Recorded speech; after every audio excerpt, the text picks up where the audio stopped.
Pemirsa, pada negara saat ini semakin memperluas penerapan restoratif justice di bidang perpajakan. Dan setelah diterapkan di kasus tindak pidana perpajakan sejak 2012, maka sekarang penghentian penyidikan juga bisa diterapkan di tindak pidana cukai setelah diterbitkannya Peraturan Pemerintah Nomor 54 Tahun 2023 tentang penghentian penyidikan tindak pidana di bidang cukai untuk kepentingan penerimaan negara yang kemudian PP ini ditandatangani oleh Presiden Joko Widodo pada 22 November 2023. Pemirsa, inilah editorial Media Indonesia untuk hari ini Rabu 29 November 2023 dengan tajuk Bumerang Belet Pidana Cukai bersama Selona Samosir. Dan Anda juga nanti bisa ikut menyatakan pendapat Anda dengan menelepon nomor telepon 021 583 99 100. Dan pemirsa, pagi ini telah hadir di Studio Metro TV anggota Dewan Redaksi Media Group, Arief Suditomo. Mas Arief, selamat pagi. Pagi, Leo. Kita melihat soal restoratif justice ya. Ya. Ini sesuatu yang kontroversial karena sebagian orang yang mungkin belum memahaminya, Mas Arief mengatakan, oh artinya kalau berbuat jahat bisa diampuni asal kemudian membayarkan sejumlah denda, katanya begitu. Ya. Tapi apakah itu yang dimaksud, kita akan bahas setelah kita lihat dulu ada beberapa berita yang diperhatikan Media Indonesia. Yang pertama ini adalah headline Media Indonesia untuk hari ini, pemirsa. Anda bisa lihat di harian Anda mulai kemarin ya Mas Arief ya, kampanye sudah dimulai. Dari Tanah Merah, misi perubahan dimulai. Ini maksudnya misi perubahan apa ini, Mas Arief? Ya, Anies dan Muhaimin ini kan memiliki tagline atau semangat perjuangan untuk memberikan perubahan yang untuk menjadikan Indonesia jadi lebih baik. Dan kalau kita lihat simbolisasinya adalah Anies memilih Tanah Merah, sementara Muhaimin di Jawa Timur. Keduanya adalah Jakarta adalah strongholdnya Anies Baswedan, juga Jawa Timur adalah tempat di mana Muhaimin memiliki grip yang cukup kuat ya. Dan kalau kita lihat Tanah Merah merupakan sebuah daerah yang mendapatkan treatment atau mendapatkan perhatian khusus dari Anies Baswedan semasa ia menjadi gubernur DKI. Karena dia memberikan IMB sementara buat warga di wilayah tersebut. Ini artinya perubahan yang dimaksud adalah berubah menjadi kebalikan atau maksudnya apa nih Mas Adi? Ya, harusnya menjadi lebih baik ya. Jadi kalau kita melihat warga yang tadinya tinggal secara tidak layak, tidak memiliki kepastian hukum, dan mendapatkan IMB, ini merupakan salah satu hal yang mencerminkan hal-hal yang kita akan dapati di seluruh Indonesia apabila beliau mendapatkan kepercayaan tersebut. Baik. Jadi itu yang mungkin menjadi simbolisasi dari langkah awal dari masa kampanye di tanggal 28 kemarin. Oke, ini soal kampanye ini kita harapkan benar-benar juga dilakukan oleh ketiga paslon sesuai dengan janjinya ya Mas Arief ya, bahwa akan pemilu yang damai, yang gembira, dan kalaupun ada kampanye negatif bukan kampanye hitam, begitu ya Mas Arief ya. Sekarang pasangan Ganjar Mahfud kan memulai dari Sabang dan Merauke. Jadi simbolisasinya diambil masing-masing, sementara pasangan Prabowo Gibran itu belum melakukan sesuatu di hari pertama. Di hari pertama. Oh, mungkin menunggu waktu yang tepat ya. Oke, kita ikuti nanti perkembangan kampanye ini seperti apa. Kita beralih ke berita selanjutnya. Ini di halaman 2, ini senapas nanti dengan editorial perkara cukai rawan transaksi. Ini kan intinya adalah di bea cukai dan perpajakan itu secara tradisional diketahui sering terjadi penyelewengan. Tapi kalau soal cukai terkait dengan PP yang baru ini rawan di mananya nih Mas Arief? Saya pikir ini merupakan titik kerawanan yang baru ya, karena kalau kita lihat target mereka di 2023 kan juga baru mencapai 56,5%. Sampai kita bicara ini ya. Jadi kalau sekarang tujuannya adalah dengan PP ini untuk menambah penerimaan negara, ini harus kita hargai. Tetapi ada sebagian pihak yang mengkhawatirkan bila PP ini akan menstimulasi aksi koruptif ya, karena dengan adanya PP ini akan bisa ada penghentian penyidikan atas tindak pidana cukai. di mana sebelumnya pun kalau kita mau ikuti dengan undang-undang yang ada, yakni Undang-Undang nomor 11 tahun 1995 atau Undang-Undang Cukai 2007, itu sebenarnya bisa diikuti atau bisa diimplementasi bahwa pidananya 1 sampai 5 tahun. Lalu juga ada denda yang termaktub di dalamnya 2 sampai 10 kali lipat. Masalah yang kita hadapi adalah pada saat vonis, pengadilan biasanya memberikan vonis-vonis yang ringan gitu ya. Jadi sehingga penerimaan negara tidak bisa digenjot. Dan ini yang pada akhirnya menjadi kekhawatiran kita, selain juga ada secara hierarki, ultimum remedium ini diberikan oleh sebuah norma regulasi yang lebih rendah daripada undang-undang. Peraturan pemerintah ya. Jadi peraturan pemerintah ini merupakan salah satu catatannya. Baik, kita nanti akan bicarakan itu lebih jauh di editorial ya Mas Arief ya. Dan pemirsa, kita beralih ke berita selanjutnya dulu di halaman 5 di kolom Megapolitan. Ini menarik Mas Arief karena jadi ramai juga dibicarakan orang. IKN jadi ancaman ASN malas. Ini yang mengatakan kalau di dalam berita kita juga sudah tahu penjabat Gubernur DKI Jakarta Heru Budi Hartono yang mengancam ASN yang tidak bekerja giat akan dipindahkan ke IKN Nusantara. Jadi maksudnya IKN ini semacam apa ya, tempat yang menakutkan, pembuangan atau penjara atau bagaimana nih Mas Arief? Iya, tapi salah satu hal yang harus dipertanyakan terlebih dahulu adalah jurisdiksi beliau ya.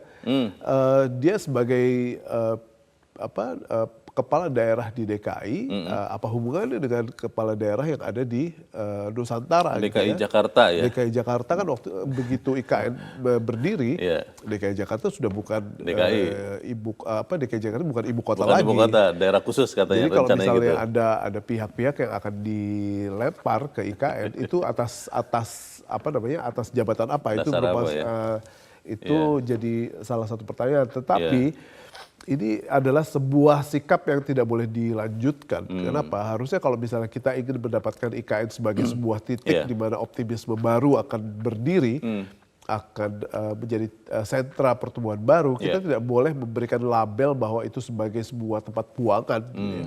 Jadi saya pikir semangat ini tidak boleh dilanjutkan dan tidak boleh dikembangkan ke depan. Mungkin ini slip of tongue, mungkin ya, keselio lidah, atau jangan-jangan yang sesungguhnya memang dipikirkan akhirnya keluar juga. Nggak tahu, nanti kita ikuti saja.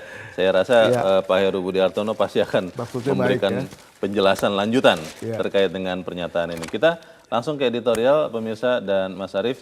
Ini terkait dengan restoratif justice khususnya di bidang cukai. Kalau saya sederhanakan PP nomor 54 2023 ini mengatakan bahwa penyidikan bisa dihentikan kalau bayar denda 4 kali lipat dari nilai yang diperkarakan. Ini apakah adil? Apakah kemudian seperti yang tadi berita kita sampaikan malah membuka peluang untuk dalam tanda petik bisnis baru bagi oknum pejabat atau seperti apa Mas? Ya, memang salah satu hal yang dikhawatirkan adalah jangan sampai ada permainan dalam penghitungan jumlah kuantitas dari komoditas yang didenda gitu ya. Sehingga kalau misalnya yang tadinya kuantitasnya 10 dijadikan 1 dan itu akan berpengaruh pada jumlah denda yang harus dibayar. Sementara kalau kita lihat di Undang-Undang Cukai 2007, dendanya bisa sudah lebih tinggi daripada apa yang disebutkan di PPID. Kalau PPID kan mutlak 4 kali lipat. Sementara Undang-Undang 2007 menyatakan bahwa bisa sampai 10 kali lipat gitu. Cuman masalahnya hakim menentukan tidak pernah mencapai hal seperti itu gitu ya. Jadi sehingga kita sekarang menerbitkan sebuah regulasi yang pada dasarnya tidak terlalu perlu gitu. Yang penting dilakukan adalah lebih kepada bagaimana penerapan hukumnya, bagaimana implementasinya di tataran pengambilan keputusan. Jadi itu yang pada akhirnya harus kita perhatikan. Tetapi dengan adanya PPID kita kan juga sudah melihat bahwa ada upaya untuk bisa lebih mendefinisikan denda 4 kali lipat mutlak. Sehingga mudah-mudahan ini menjadi sebuah upaya yang pada akhirnya akan menggenjot penerimaan negara lewat cukai. Karena itu juga yang disampaikan oleh di dalam pemberitaan yang saya baca ya Mas Arief. Staf khusus Menteri Keuangan Justinus Prastowo mengatakan yang dikejar adalah pengembalian kerugian negara. Tapi apakah itu yang benar terjadi kita akan bahas. Dan pemirsa, inilah editorial Media Indonesia untuk hari ini Rabu 29 November 2023. Bumerang Belet pidana cukai.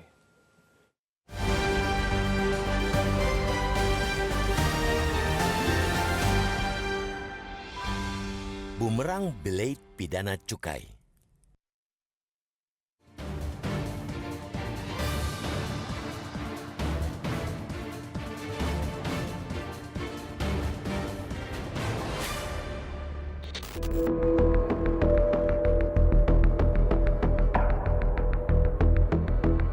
Negara kini makin memperluas penerapan restoratif justice di bidang perpajakan.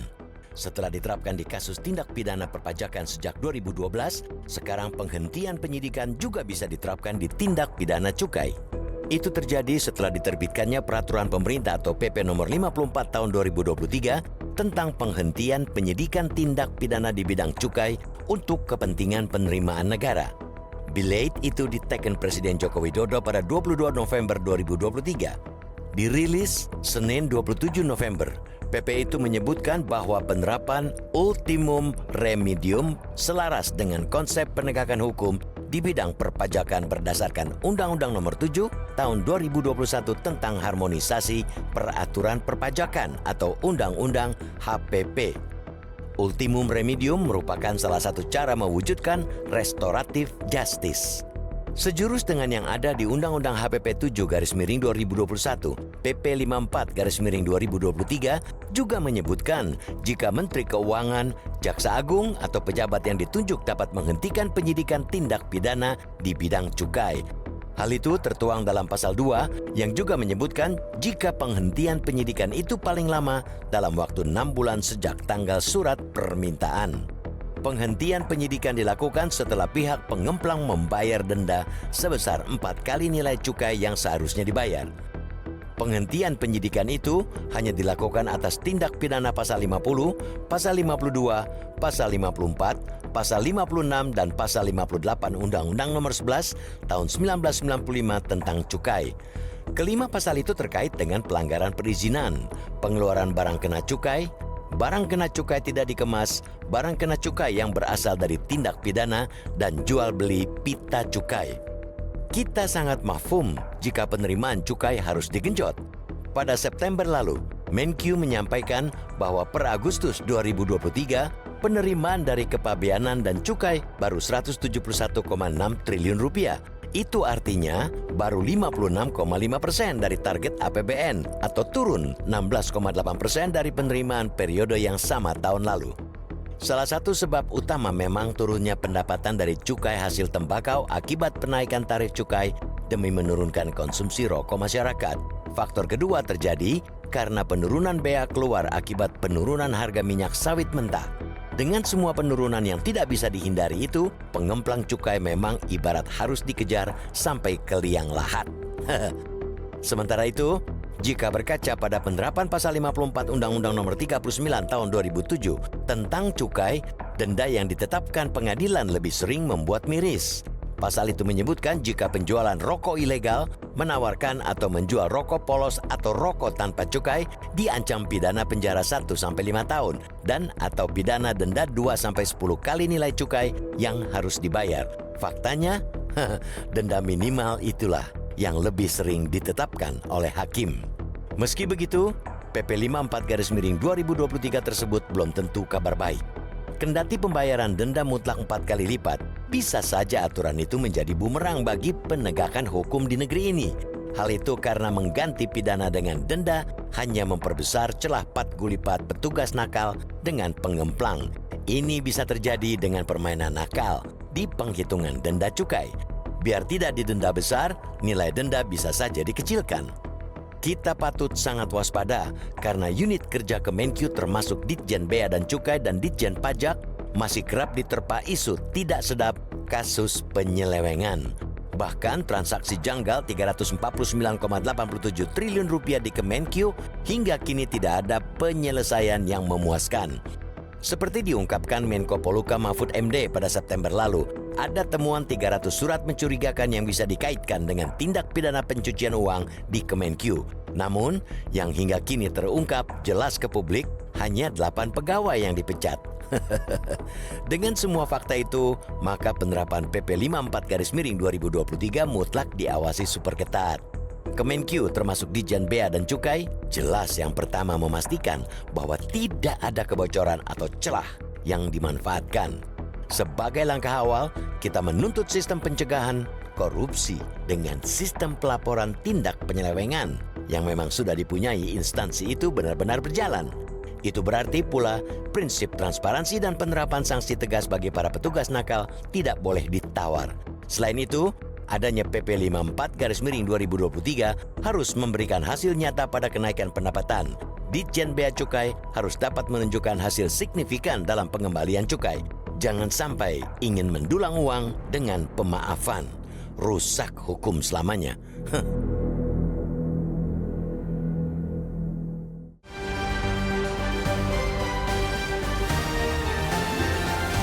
Di bagian berikut Anda bisa ikut menyatakan pendapat Anda terkait editorial pagi ini. Pemirsa, untuk saat ini tetaplah bersama kami.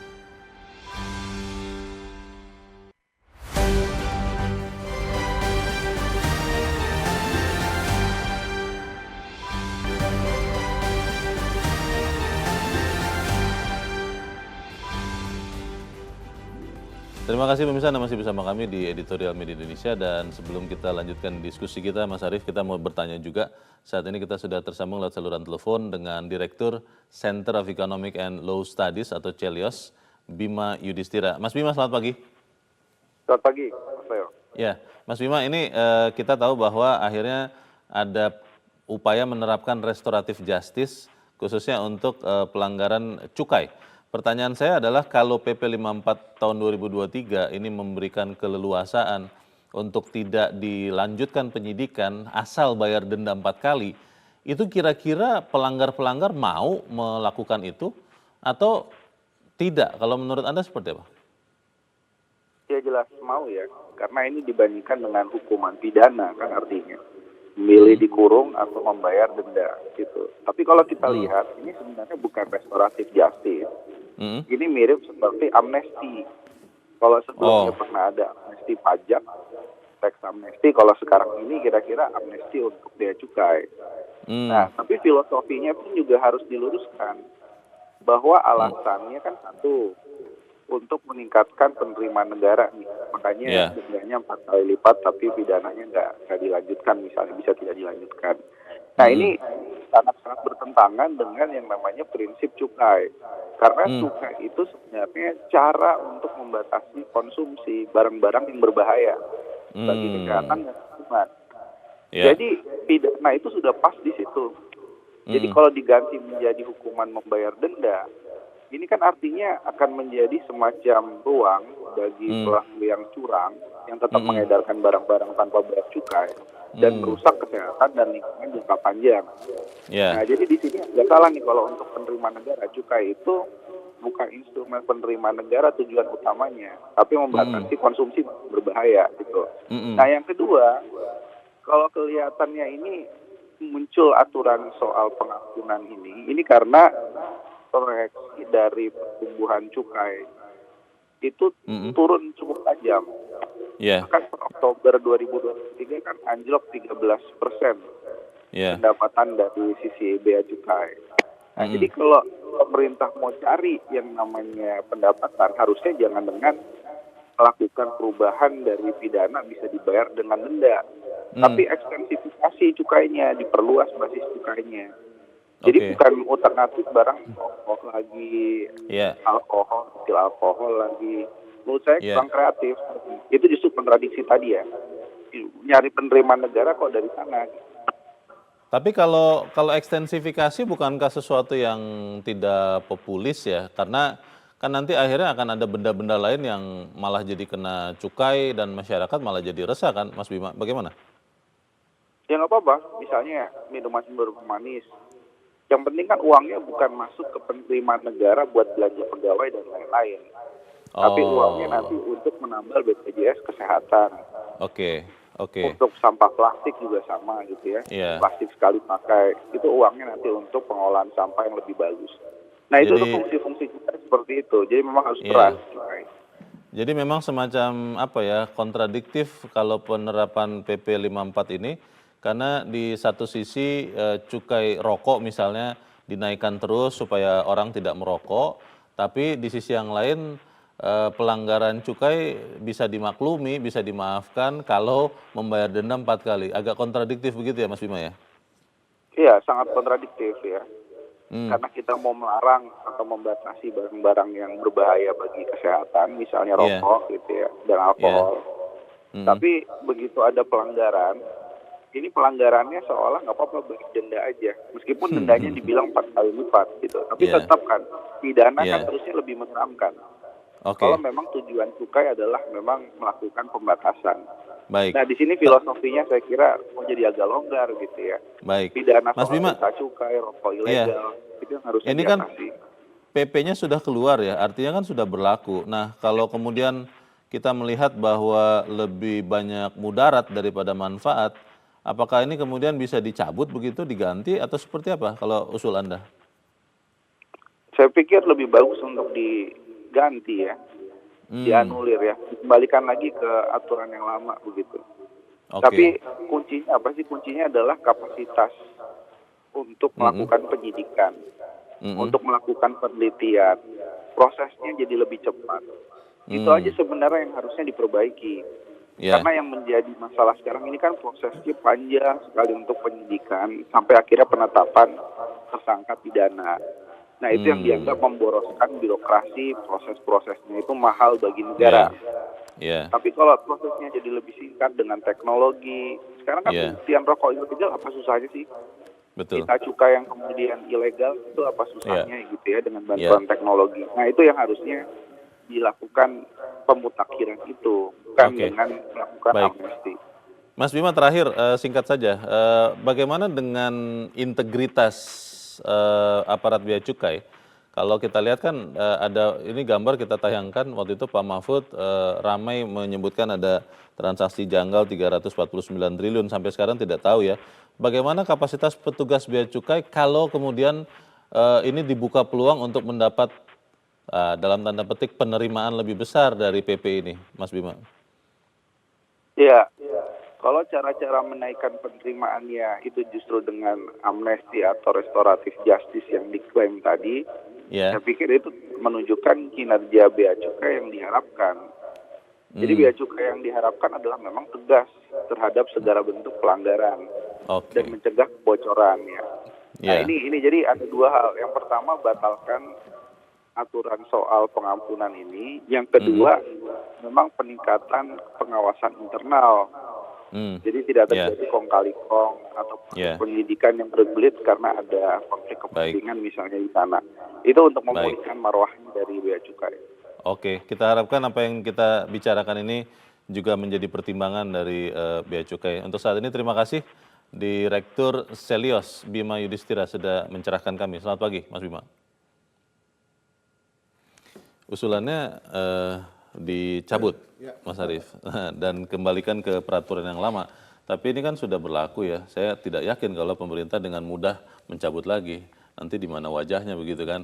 Tapi pertanyaannya kalau ini kemudian berlaku saat ini, dan tadi Mas Bima mengatakan jadi bertentangan dengan prinsip cukai itu kan untuk menjaga, dinaikkan untuk menjaga kesehatan Iya, manusia. betul. Ini bagaimana Mas? Ya, mudah-mudahan sekarang semuanya bermuara nanti pada implementasinya. Apabila nanti hasil dari cukai ini bisa dipungut dan pada akhirnya juga bisa disalurkan kepada pihak-pihak yang nanti akan membutuhkan, misalnya BPJS atau institusi lain, Ya. itu pasti akan bisa efektif. Tetapi apabila ini tidak dibarengi dengan peningkatan integritas di bea cukai misalnya, atau tidak dibarengi dengan bagaimana hakim untuk bisa memutuskan hal ini, kita akan kembali ke titik nol yang pada akhirnya membuat ini semua menjadi sia-sia. Jadi dua hal tersebut memang menjadi satu titik fokus yang harus dijaga baik-baik Iya. oleh pemerintah, karena tujuannya kan untuk meningkatkan penerimaan negara, bukan justru merusak tatanan hukum. Jangan sampai tatanan hukum rusak, penerimaan negara juga tidak tercapai. Yang dikhawatirkan orang-orang yang tidak setuju dengan restoratif justice, bukan hanya di kasus bea cukai, Mas Arief, Ya. adalah justru yang dikatakan restoratif justice itu menciptakan ketidakadilan. Karena orang akhirnya kan bisa dianggap begini, ya sudah tidak apa-apa, kemplang saja cukainya. Yang penting denda. Yang penting bayar denda 4 kali lipat nanti ke depan. Dan itu pun kan masih terbuka peluang dalam tanda petik, ya kan kita bisa bicarakan secara adat begitu ya, supaya tidak 4 lah, 1,5 kali gitu. Itu bagaimana? Ya itu yang dimaksud oleh Mas Bima juga, dan pada akhirnya juga menjadi concern banyak pihak di saat kita mendapati bahwa integritas dari aparat yang pada akhirnya mengeksekusi ini kurang baik, kita tidak akan mencapai dua-duanya. Tatanan hukum kita sudah terlanjur rusak karena hal ini, dan kedua penerimaan negara tidak bisa kita capai. Jadi itu yang menjadi kekhawatiran kita. Ini kan semacam apa ya, kompromi lah ya, karena kan kalau saya kembali mencatat apa yang disampaikan Justinus Prastowo, Mas, bahwa ini adalah upayanya untuk mengejar pengembalian kepada negara. Ini kan artinya sesuatu yang jadi tidak konsisten ya. Di satu sisi cukai rokok dinaikkan terus supaya orang berhenti merokok karena terlalu mahal beli rokok. Tapi di sisi yang lain ya tidak apa-apa kalau Anda kemplang cukai rokok, tidak akan dipidana, tidak akan dipenjara kalau Anda bayar denda 4 kali. Ini kan sesuatu yang bertentangan nih. Ini apakah kita bisa hidup dengan aturan yang bertentangan seperti ini? Bagaimana Mas Arief? Mungkin jalan berpikirnya adalah apabila penerimaan negara meningkat dan pada akhirnya penerimaan negara tersebut bisa disalurkan kepada institusi yang pada akhirnya juga menjadi pihak yang berwenang untuk mendapatkan manfaat dari penerimaan negara itu menjadi salah satu hal yang diinginkan. Misalnya BPJS Kesehatan mendapatkan supply yang cukup besar dari PP ini, dan misalnya pembiayaan dari hal-hal yang diakibatkan oleh rokok, efek merusak rokok itu bisa diperbaiki, ditutup oleh ini. Kalau ini yang terjadi dan memang penerimaan negara mampu untuk menutup itu semua, saya pikir itu menjadi permaafan ya dari situasi ini. Tetapi yang kita khawatirkan kan integritasnya tidak terperbaiki, lalu tatanan hukumnya sudah terlanjur rusak, dan pada akhirnya penerimaan negara juga tidak tercapai, dan itu jangan sampai itu terjadi. Yang saya khawatir begini Mas Arief, kan ini upaya untuk mengejar penerimaan cukai, sementara cukai sedang turun karena dengan kenaikan cukai harga rokok naik, orang jadi tambah malas sedikit beli. Ini kan akhirnya menjadi lingkaran setan yang lama-kelamaan pasti akan tetap membuat penerimaan cukai itu turun. Karena kan kita mau menjaga kesehatan. Kontradiksi seperti ini mau dipertahankan terus. Kita harus jeda dahulu Mas Arief, dan pemirsa tetap bersama kami. Editorial Media Indonesia segera kembali.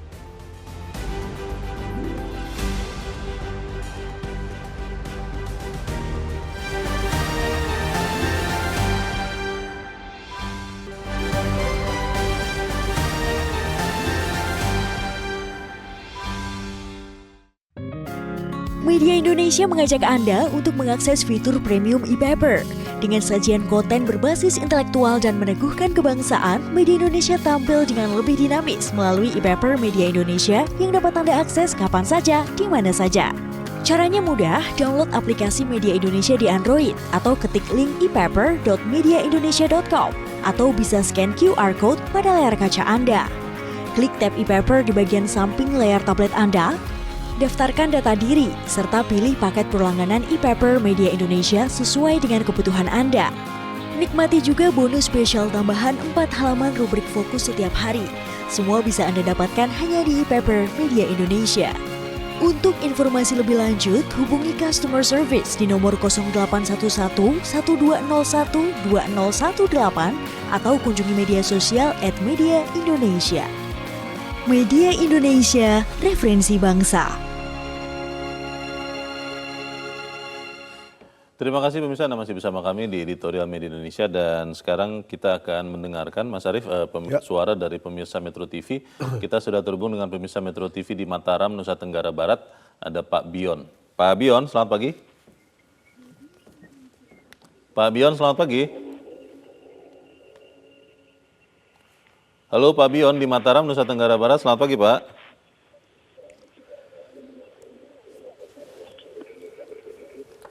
Baik, kelihatannya masih belum bisa tersambung. Kita mungkin akan coba. Kita akan sekarang coba ke pemirsa Metro TV berikut di Batam, Kepulauan Riau. Ada Pak John Veto. Pak John, selamat pagi. Selamat pagi Bung Leo, selamat pagi Mas Arief, salam sehat selalu. Ya. Salam sehat Pak John. Bagaimana nih Pak, ini sesuatu yang mau dibikin, membuat kita tambah sehat, kenaikan cukai, tapi di sisi yang lain ada pengampunan nih. Bagaimana menurut Anda Pak John?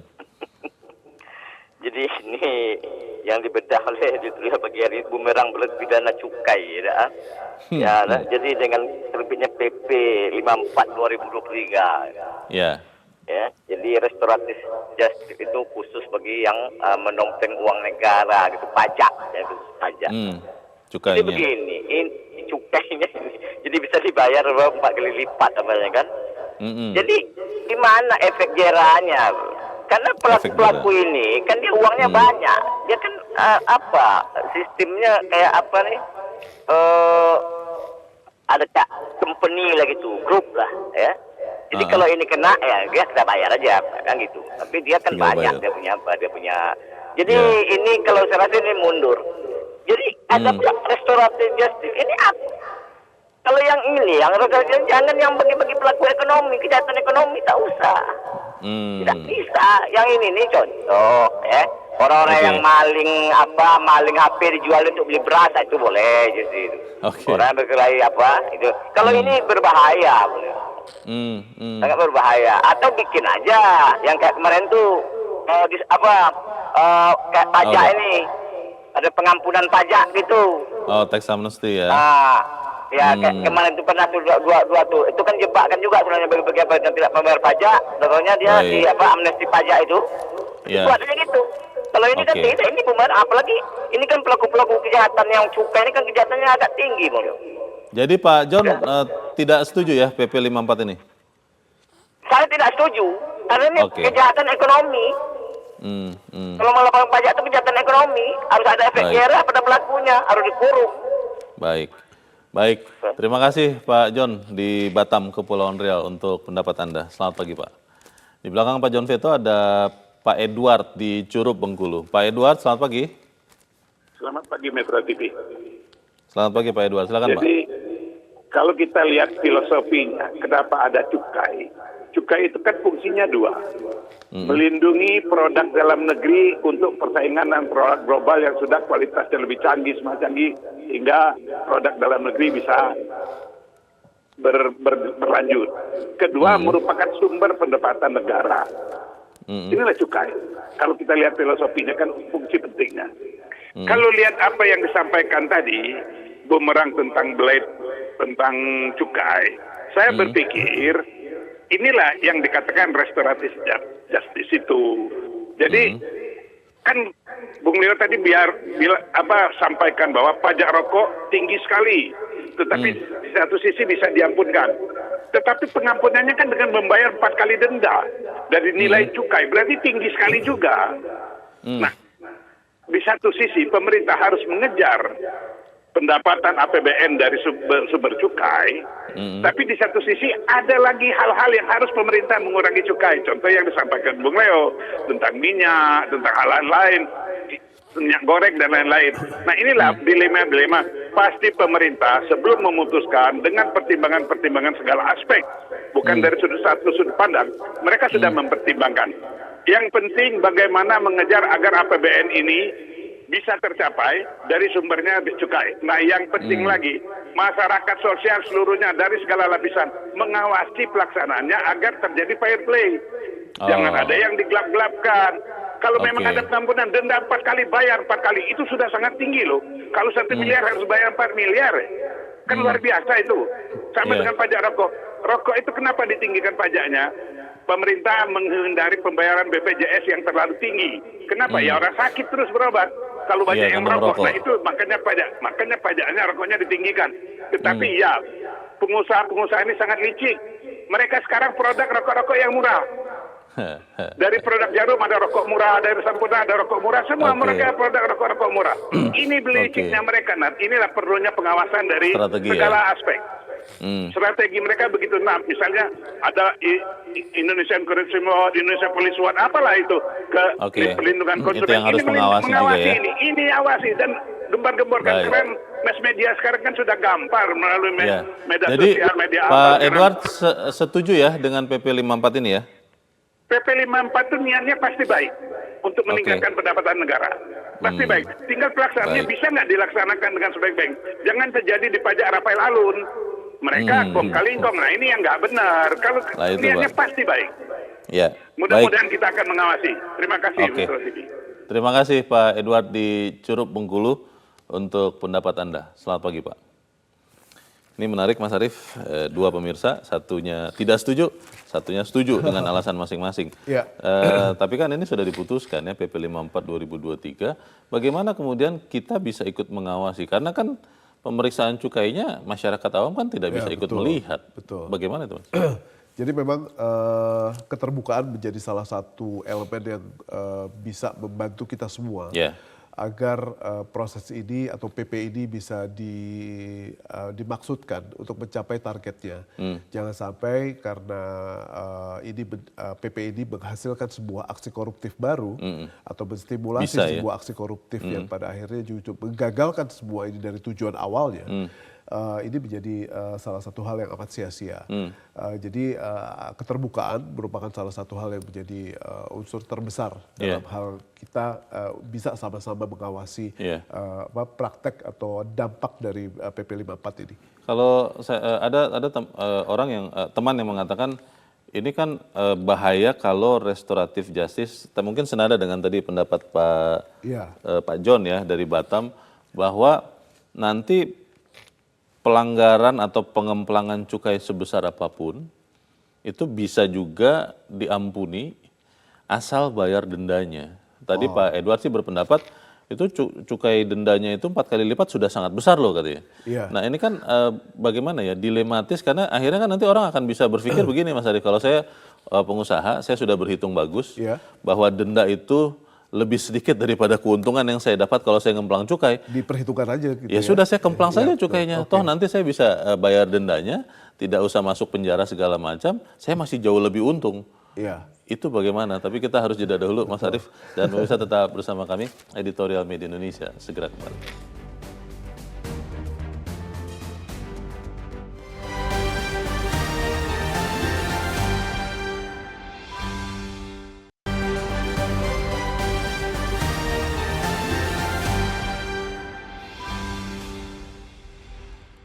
Terima kasih Anda masih bersama kami, pemirsa. Kita ada di bagian akhir dari diskusi kita pagi ini. Bagaimana Mas Arief kita bisa memastikan PP 54 2023 yang sudah berlaku ini akan bermanfaat daripada memberikan mudarat?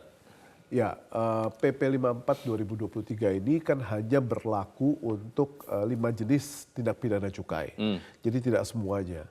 Sehingga apa yang dikhawatirkan Leo tadi, apabila ada beberapa pengusaha komoditas tertentu yang terkena objek cukai dan mereka sudah memperhitungkan jumlah 4 kali denda dengan keuntungannya dan pada akhirnya mereka lebih baik denda saja, itu mudah-mudahan tidak terjadi. Karena hanya dikurung di 5 jenis tindak pidana yang terkait di pasal 50, 52, 56, 58, dan 54. Ada batasannya berarti ya? Ada batasannya. Jadi mudah-mudahan ini juga menjadi salah satu hal yang bisa dijaga dengan amat sangat ketat, terutama bagaimana nanti dalam hal prosesnya di Bea Cukai dan pada saat hakimnya yang memutuskan. Jadi itu merupakan salah satu hal yang kita harapkan.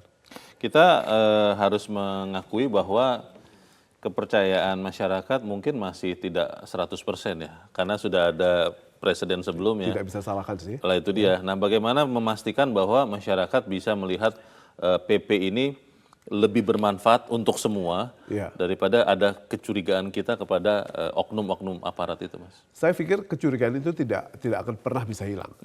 Tetapi kecurigaan itu hanya akan bisa dijawab setelah kita nanti Kementerian Keuangan menjelaskan target penerimaan cukai itu sudah achieve apa tidak gitu ya. Kalau pada akhirnya secara pencapaian itu meningkat, itu merupakan salah satu jawaban yang paling jitu untuk menjawab bahwa PP 54 2023 ini efektif. Ya, tapi tentunya tadi ya usulan Bima untuk ekstensifikasi jenis barang kena cukai itu harus juga dipertimbangkan ya? Sangat perlu karena kalau filosofinya adalah ini bukan saja untuk meningkatkan penerimaan negara, tapi juga untuk mengadres beberapa komoditas yang cukup berbahaya, misalnya buat kesehatan. Kan harusnya bukan hanya tobacco related commodities gitu ya, tetapi juga misalnya makanan, minuman yang memiliki tingkat kalori yang sangat tinggi dan pada akhirnya mempengaruhi kesehatan, ini juga merupakan salah satu hal yang mungkin bisa disarankan untuk menjadi objek dari PP ini. Baik, kita harapkan PP yang bisa menjadi bumerang ini benar-benar dipegang dengan baik supaya ketika dilepas tidak menjadi bumerang betulan. Kita doakan seperti itu. Mas Arief, terima kasih sudah hadir di tempat ini. Selamat pagi, Mas. Pagi, Leo. Pemirsa, sistem pencegahan korupsi dengan sistem pelaporan tindak penyelewengan harus benar-benar berjalan. Prinsip transparansi, penerapan sanksi tegas bagi petugas nakal tidak boleh ditawar. PP 54 tahun 2023 ini harus memberikan hasil nyata pada kenaikan pendapatan pemerintah. Ditjen Bea Cukai harus bisa menunjukkan hasil signifikan dalam pengembalian cukai. Jangan sampai mendulang uang dengan pemanfaatan rusak hukum selamanya. Saya Leonard Samusi, terima kasih Anda sudah menyimak editorial Media Indonesia pagi ini. Terus jaga kesehatan Anda, terus jaga nurani Anda. Selamat pagi, sampai jumpa.